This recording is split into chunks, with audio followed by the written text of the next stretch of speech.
So the contents are introduction, history, function, indications, contraindications of tracheostomy, type of tracheostomies, armamentarium, surgical, anatomy and surgical open tracheostomy, tracheostomy and care. So trachea is a conduit between upper airway and the lungs, and it delivers moist air, expels carbon dioxide and secretions from the respiratory system.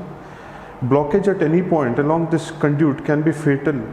Surgical creation of opening in a trachea is the principal way of securing the airway. So going beyond the history, you have it was developed around 2000 BC, described in Rig Veda. 400 BC, Hippocrates condemned tracheostomy, citing threat to carotid arteries. Hieronymus Fabricius and Habicot provided the first technical description of the surgical procedure. In 1546, first successful tracheostomy was performed by Antonius Mausa Brosola. 1921, Jackson modified it and refined the surgical airway management. 1955, percutaneous tracheostomy was described by Sheldon. 1969, Toy and Weinstein described the Selldinger's technique, and Chiagala described 1985 the PDT.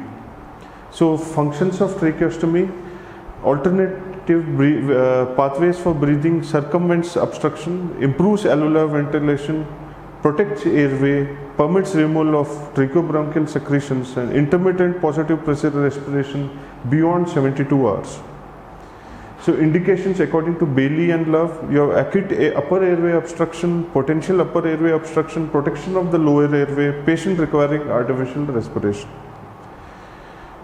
According to Rowe and Williams, it is absolute indications for tracheostomy you have when injuries are severe enough to cause hypercarbia and or hypoxemia from the outside, that is flail chest, lung contusion or aspiration. In cases of controlling cerebral control of cerebral edema in severe head injury cases. According to Fonseca in maxillofacial surgery, the major indications for tracheostomy are major laryngeal trauma, inability to intubate or perform needle cricothyroidotomy in pediatric patients, facilitation of management of cervical spine injury or oncological resection of head and neck, laryngeal foreign body or pathology, and prolonged ventilation. So indications for tracheostomy in brief: the 5 R's are respiratory obstruction, respiratory failure, respiratory paralysis, removal of retained secretions, and reduction of dead space.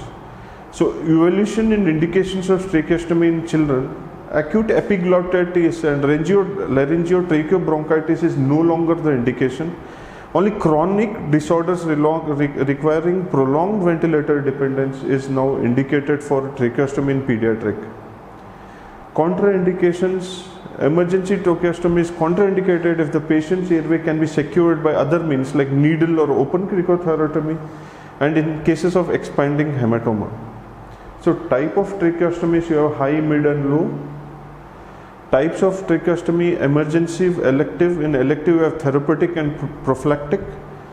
Permanent tracheostomy, percutaneous, dilatational tracheotomy, and mini tracheostomy like cricothyrotomy. The golden rule of tracheostomy is based entirely on anatomical consideration. Always stick to the midline of the neck to avoid injuries to the major vessels as well as the nerves. So coming to surgical anatomy, as you can see, there is following the midline of the neck, you have anterior belly of digastric on either side, submaxillary gland, laterally hyoid bone, thyroid membrane, thyroid cartilage, cricothyroid membrane, then the cricoid cartilage, sternocleidomastoid muscle, and the thyroid gland. This is the bronchus. Right is straight line axis and left. You have the important structures like the carotid, the tracheal rings, cricoid, hyoid bone, the cricoid membrane, thyroid gland, the inferior thyroid artery, innominate artery. You can see these are important structures. Isthmus comes just at first and second tracheal ring. So Jackson's safety triangle, the triangular space in neck, that is, the base is formed by the lower end of the thyroid cartilage, apex by the suprasternal notch, and sides are by the sternocleidomastoid muscles. So this is the safe area wherein you can perform the tracheostomy, and here is where the infiltration is placed prior to performing the tracheostomy. There's something called tracheal trunk. Tracheal tug happens because there's a close intimate relationship between the arch of aorta, trachea and left bronchus. You can see it here, and this is a sign of aneurysm of arch of aorta. The armamentarium, this is a thyroid retractor, cricoid hook and Trozos tracheal dilator, the tracheal cuff tube. So various types of tubes you have: silver, metal, plastic, silicone, polyvinyl and silastic. Silver, metal and polyvinyl, silastic, we can see it in the picture. The tube selection is based, commonly the standard tube lengths are 60 to 90 mm in adult, 39 to 45 in pediatric and 30 to 36 in neonatal. Largest tube that fits should be used approximately, it is by the weight by 4 plus 4. So 3/4 diameter of the tube. In women we commonly use 7 to 7.5, in man 7.5 to 8. The cuff should always be deflated at regular intervals, at least 5 minutes per hour. So the surgical procedure, the airway should be controlled. There should be sufficient ventilation, bag and mask provided. The patient positioning should be supine, sufficient extension of the neck so that the thyroid and the trachea is prominent. This is how the extension of the neck is done, and you have two incisions. One is vertical and one is horizontal. Vertical is done in emergency cases. So the incision is made through the subcutaneous tissue and platysma down to the cervical fascia. In cases of elective, you do a transverse incision. The anterior jugular vein will be encountered superficial to the deep cervical fascia. Dissection is carried out until the strap muscles are encountered. After the strap muscles are encountered, you might find the arteries, thyroid artery and other, and ligate it if you are there in the vein. The Langenbach is then used to retract and pretracheal fascia is exposed. So before entering the trachea, you have to identify the cricoid cartilage of first tracheal ring should not be cut. Incision must not be below the fourth tracheal ring, and tracheostomy hook should be placed between first and second tracheal ring. The common incisions are U, inverted U, T and cruciform to make a window on the trachea. So the traction with 2-0, you can use a flap, York's flap, and this can be put sutured to the skin to make a permanent opening. So if the trachea is low, you can use a tracheal cricoid hook to pull it up, or you can use a retractor, Travis retractor, which is one is put on the thyroid cartilage, another on the sternum, and that can be retracted. This way the trachea can be pulled up if there is deep trachea. Isthmus may be divided, or which comes in the way can be divided, or pulling the isthmus up or pulling the isthmus down. Either of this can be done. And then the tracheal tube is inserted. Prior to insertion, Trozos tracheal dilator is used and the tube is inserted. Suctioning is done. So this is a video. So types of tracheostomy tubes, you have cuffless and cuffed, and the tube parts are neck plate, side port, connector, cannula. You have a metal tube with inner cannula obturator, and another one is Sheely's pediatric tube, fenestrated as a passage for the opening for the trachea.